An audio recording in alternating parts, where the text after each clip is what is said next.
I was pretty small, and I didn't get as much playing time, but we had a really good team, so that was fun. I was fast, I ran hard, but I think I was a little soft back then, so.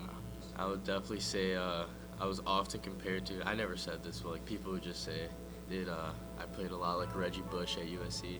I was a pretty big kid, and I had good hands. I was pretty good, but I had a bunch of dudes around me that made me good. I had a lot of grit. I was a leader, and I was really fun to play with. Our 7th grade year, we went to the Gold Bowl against St. Catherine's, and our 8th grade year, we went to the semifinals. We were 36-5 in 4 years. We lost the championship 3 times in 5th, 6th, and 7th grade, and finally went undefeated our 8th grade year at 10-0. 7th grade we went to the championship, 8th grade we went to the Final Four. So 6th grade, Our Lady Loretto was the CGSC champions. We won our division and then qualified for the playoffs in the Southside Catholic League. 8th grade year, we were the best passing team in the league. What we lacked in talent, we made up for heart. We were like the 2018 Bears, like America's team, Oakland's team. We weren't that good my 7th and 8th grade years, but I had fun, so. The best coach I played for was definitely Coach Carberry at St. Catherine's. He was really confident, and he had amazing game plans and amazing plays. Coach Carberry, St. Catherine's legend. He was just crazy. He loved football. He loved us. He can do anything for us. The craziest coach I ever had was in 4th grade. His name was Coach Mike in Ferlinus. And I just remember just running more than I have combined in my whole life that one year. His name's Coach Phelan. He's a deacon at MHR. And One of the best coaches I ever played for was probably Deacon Phelan. Coach Deacon Phelan.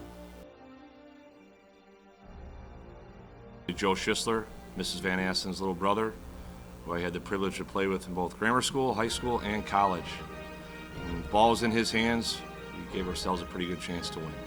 Played against was a teammate I had here, and a teammate I had at Eastern Michigan was Joe Carroll.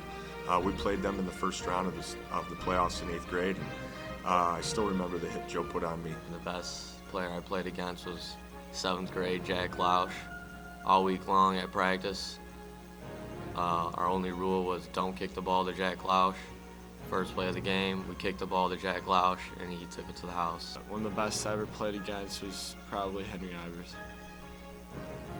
Best player I played against was definitely probably Henry Ivers in 5th and 6th grade. He was just like a menace. And Henry Ivers was definitely the best. We played Catherine's, and I just remember just him just untouched running through the backfield and killing us. A homecoming game, I executed a hook and ladder for a touchdown. It was pretty sweet. Screen to the right side. I got pushed from the side, fell on the ground, broke my pinky finger, dislocated it and broke it. I went to the sideline, asked Coach to fix it, and I remember Coach Strickle on the sideline, his face when he saw my hand when I pulled it up, my finger, 45-degree angle. He's like, I can't tape that. I don't know what you want me to do. 7th grade, we won 2 games in the regular season, and we battled back. We won the gold ball. I was a 7th grader, and I started on the O-line that year. Against Queen of Martyrs, when we did a hitch and pitch, I ran a hitch, Dermot Smythe threw it to me, and then Denny Furlong came out of the backfield, and I pitched it to him, and he took it 70 yards, and still to this day, there's Queen of Martyr kids saying no, Morrison, your knee was down, but they know it wasn't down. There was a day at practice where it just rained really hard and the field got all muddy, and I don't know, it was just fun playing in the rain and practicing. Every year we'd have a game in the rain and be all muddy. Those are really fun to play in. So the championship game, we're playing Infant Jesus of Prague, and I remember Coach Halbert coming out and taking a timeout. He's like, hey, we're going to throw one to the end zone here. Whatever you do, Greg, do not throw an interception. And I throw the ball as far as I can in my end zone, and sure enough, their best player intercepts it.